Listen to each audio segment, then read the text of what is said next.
नमस्कार दोस्तों, स्वागत है आप सभी का हमारे YouTube चैनल में। आज इस वीडियो में हम बात करने वाले हैं जनेऊ के बारे में। जनेऊ पहनने का हिंदू धर्म में क्या महत्व है, कौन कौन कर सकता है इसे धारण। हिंदू धर्म में जनेऊ संस्कार का विशेष महत्व है। इसे 24 संस्कारों में से एक माना जाता है।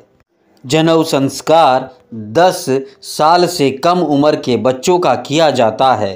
तो आइए जानते हैं कि इसे कौन कौन धारण कर सकता है। हिंदू धर्म में जनेऊ धारण करने का विशेष महत्व है। यज्ञोपवीत को ही जनेऊ कहा जाता है। इसे धारण करने के लिए कुछ नियमों का ध्यान रखना ज़रूरी है ताकि इसकी पवित्रता बनी रहे।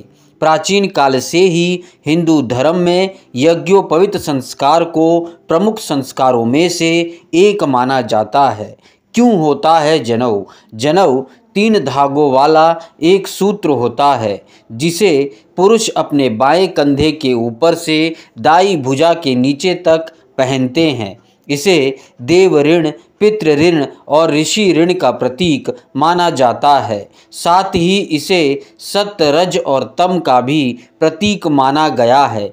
यज्ञोपवीत के एक एक तार में 3-3 तार होते हैं। यज्ञोपवीत के 3 लड़ सृष्टि के समस्त पहलुओं में व्याप्त त्रिविध धर्मों की ओर हमारा ध्यान आकर्षित करते हैं। इस तरह जनेऊ 9 तारों से निर्मित होता है। ये 9 तार शरीर के 9 द्वार, 1 मुख, 2 नासिका, 2 आँख, 2 कान, मल और मूत्र माने गए हैं। इसमें लगाई जाने वाली 5 गांठें ब्रह्म, धर्म, अर्थ, काम और मोक्ष का प्रतीक मानी गई है। यही कारण है कि जनेऊ को हिंदू धर्म में बहुत पवित्र माना गया है। इसकी शुद्धता को बनाए रखने के लिए इसके कुछ नियमों का पालन करना आवश्यक है। क्यों ज़रूरी है यज्ञोपवीत संस्कार? बुरे संस्कारों का नाश करके अच्छे संस्कारों को स्थायी बनाने के लिए यज्ञोपवीत संस्कार किया जाता है। मनु महाराज के अनुसार यज्ञोपवीत संस्कार हुए बिना द्विज किसी कर्म का अधिकारी नहीं होता। द्विज का अर्थ होता है दूसरा जन्म। ये संस्कार होने के बाद ही बालक को धार्मिक कार्य करने का अधिकार मिलता है। व्यक्ति को यज्ञ करने का अधिकार प्राप्त हो जाना ही यज्ञोपवीत है। पद्म पुराण के अनुसार करोड़ों जन्म में किए हुए पाप यज्ञोपवीत धारण करने से नष्ट हो जाते हैं। हिंदू मान्यता के अनुसार आयु, बल, बुद्धि और संपत्ति की वृद्धि के लिए यज्ञोपवीत पहनना ज़रूरी है। इसे धारण करने से कर्तव्य का पालन करने की प्रेरणा मिलती है। किन नियमों का ध्यान रखना है ज़रूरी? जनेऊ को मल मूत्र विसर्जन के पूर्व दाहिने कान पर चढ़ा लेना चाहिए और हाथों को धोकर ही इसे कान से उतारना चाहिए। यदि जनेऊ का कोई तार टूट जाए तो इसे बदल लेना चाहिए। इसे पहनने के बाद तभी उतारना चाहिए जब आप नया यज्ञोपवीत धारण करते हैं। इसे गर्दन में घुमाते हुए ही धो लिया जाता है।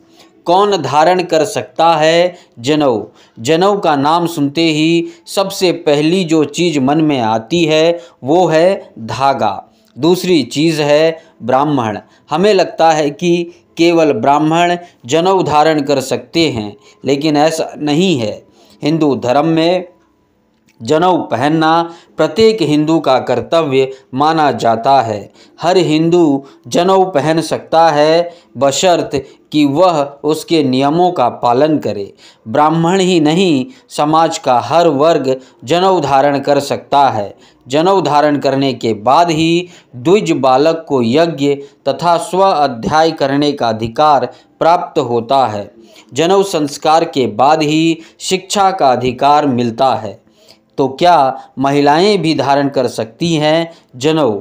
जिस लड़की को आजीवन ब्रह्मचर्य का पालन करना हो वह जनेऊ धारण कर सकती है। ब्रह्मचारी 3 और विवाहिता 6 धागों की जनेऊ पहनता है। यज्ञोपवीत के 6 धागों में से 3 धागे स्वयं के और 3 धागे पत्नी के बतलाए गए हैं। तो ये है हमारे हिंदू धर्मों में लिखी हुई जनेऊ के बारे की जानकारी।